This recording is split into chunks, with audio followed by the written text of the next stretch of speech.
wa rahmatullahi wa barakatuhu, and welcome back to Radio Apni Awaz. This is your show with Brother Abu Musa, and just before the ad break, I was having a very one-to-one conversation with my special guest who came on today, who came out of the way, my daughter Iman. And Jazakallah khair, Iman, for coming on today. I really appreciated our short conversation that we had. It was very interesting to spend the airwaves or the radio waves with you. I hope that you enjoyed this experience, and I hope you never forget it for the rest of your life. And it's something that you always remember forever and ever. Okay, that's great. So anyway, thank you for that. And moving on, something a bit more serious and important.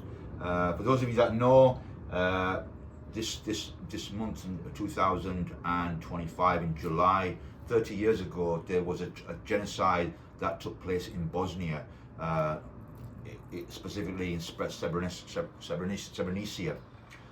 We know, I do recall back when I was a lot younger in the 90s, there was an influx of Bosnian refugees that came into the UK, came into the city of Leeds, Bradford, Dewsbury, around the surrounding areas. At the time, of course, I was a lot younger. I was aware of what was going on, but not to the level of what had taken place. And for us, it's a reminder, inshallah, that, you know, even though you live amongst a society of people, and by the way, you know, this when I'm referring to Bosnia was a very diverse community. You had Bosnian Muslims, you had Christians there, and they were very much very much integrated in that society. The Muslims and the Christians and the non-Muslims there, you know, they were marrying, they were living together, that society was blossoming, and none of them really anticipated anything like this happening. And what happened was it was a real tragedy and shocking accounts from people that you hear. I mean, I can recall a very good friend of mine that I met many years ago, and he would talk about his life in Bosnia, how, you know, I guess under the system of communism, it was a very different society there, very different, a very different kind of landscape. But the interesting thing was that, you know, they never saw it coming, because they had integrated themselves so much within the fabric of that society that for some of them it was an alarming, a rude awakening to find out one day their homes and their families were being targeted by the Serbian Bosnians. Basically, in 1995, over 8,000 Bosniak Muslim men and boys were systematically murdered by Bosnian Serb forces under the command of General Ratko Mladic. It's hard to pronounce those names. This took place in and around the town of Sebrenicia, which had been declared a UN safe area and was supposedly under the protection of UN peacekeepers. Despite the designation, Serb forces overran the town on the 11th of July 1995. The Dutch UN troops outnumbered the under-equipped and did not stop their advance. And the reality was at the time, brothers and sisters, that even though the United Nations had a presence there, I can remember a very dear brother of mine that when he said to me, look, you know, when we were there and the United Nations were there, they were not intervening in anything. The Serbs would carry on doing what they were doing, and the UN peacekeepers were merely just passing by or just observing. They wasn't, you know, getting involved in any way, and they weren't carrying out no real function of protecting and safeguarding those people's lives that were being threatened. I mean, some of the events I'm going to just read out for you now is separation and execution. I mean, these families were torn apart. Women and children were taken into camps. Men were taken away and tortured. Women were raped by these dogs that were raping them, and the young girls faced the similar humiliation. It goes on to say here that the boys and young women, younger children, the men were executed in mass shootings over the following days. Their bodies were dumped in mass graves, some of which were later disturbed and reburied in secondary mass graves to cover up the crimes. Mass rape and ethnic cleansing. Women and girls were subjected to rape, sexual violence and abuse. Many survivors were forcibly expelled from the area. And you may ask yourself, why? Why did this happen? Why in a society that, when you look at them, they look like white Europeans, all of the same color, all of a similar kind of appearance. But it was their belief in Islam that separated them.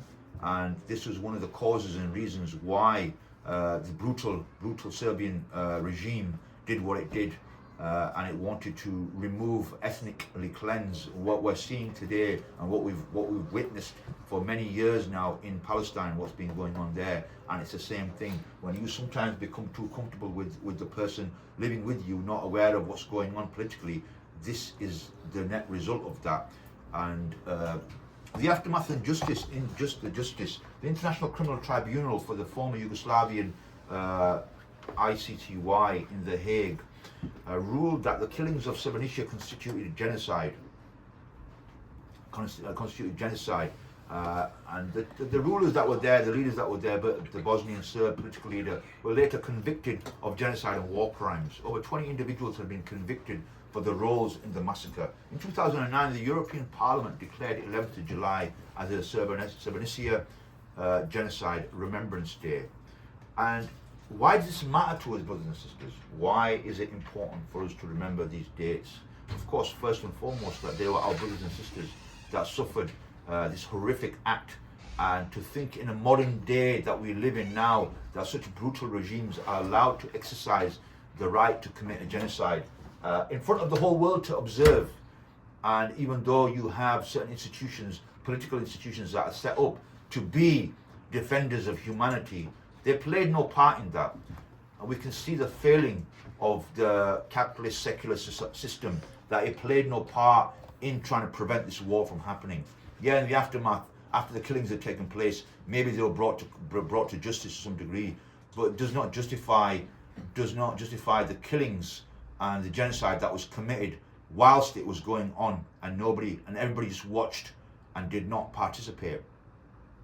Srebrenica is a symbol of international failure to protect civilians, as I've highlighted in my first statement. It remains a deep wound for Bosnia and a reminder of the dangers of ethno-nationalism, religious hatred and political extremism. So regardless of being recognized as a nationalistic state, as we may stand here and say, oh, I'm British, I'm this and I'm that, but you realize that as much as you try to prove your Britishness, those people that actually live in Britain may not see you as similar to them because you have a different creed and different belief. We are Muslims living in Britain. We are not British in the context of what the British see as British. We are Muslims, and the fact that we have a belief system that defines our way of life, it makes us very different. We are not defined by the nation that we are raised in, rather we are defined by the creed that we believe in. We happen to live in the UK, we adhere to the laws of UK, and we try to be positive citizens in the UK, and we bring something positive to the citizens of UK. It remains a deep wound for Bosnia and a reminder of the dangers of ethno-nationalism. That's what I've just highlighted now. Many families are still searching for missing relatives. DNA identification continues as remains are recovered from mass graves. And this is 30 years ago, brothers and sisters, that people are still uncovering the death of their loved ones or family members that were never found. This is the unfortunate reality of such a criminal act that took place. And you can read stories in the Quran how Allah refers to some of the civilizations before us and how they were treated. And we can see even in current times how things are happening and unfolding right before our very eyes with what we see in Palestine and Gaza. So some key facts here for you. Date. So the date of this whole incident was the 11th and 22nd of July 1995. The number of victims here, according to statistics, is 8,000 Muslim men and boys. The perpetrators, of course, were the Bosnian Serb army under Ratko Mladic. The international response, ICTY trials, UN criticism. Yeah, they criticised and they might have took people to court, but there was justice really served. And as tragedy as it is, we should remind ourselves of the reality of living within a foreign society that does not recognize the Ummah or recognize Islam and Muslims. We should be conscious of that and be aware and not fall into these traps so easily, because when we do, this is the net result of that, and it's a very dangerous situation for us to be in, and we should be very careful.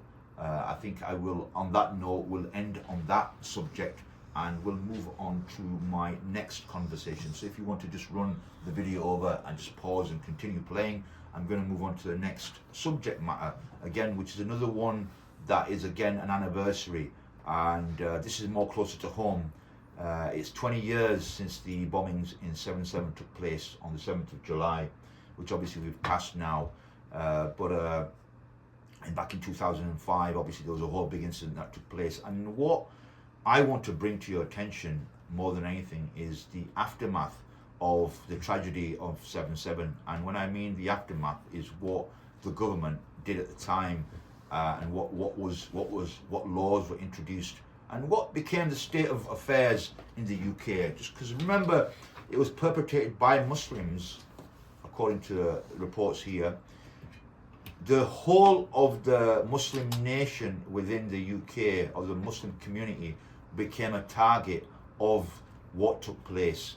And obviously, I'm not going to go into detail of the whole situation and the individuals involved, even though many of them came from West Yorkshire. There were some brothers from Leeds, and I think Huddersfield was another one. And interestingly enough, I was aware of the area in Leeds that these individuals came from, and it's an interesting time because a lot of Muslims, a lot of them showed their true colours in the aftermath of this attack, because they became an almost kind of Islamophobia was on the rise, demonization of Muslims. The Muslims were put on the back foot to explain themselves, because this act now was impacting all the Muslim community, because we had to condemn the act. We had to show our allegiance to the British government and British society, not for Islam and Muslims.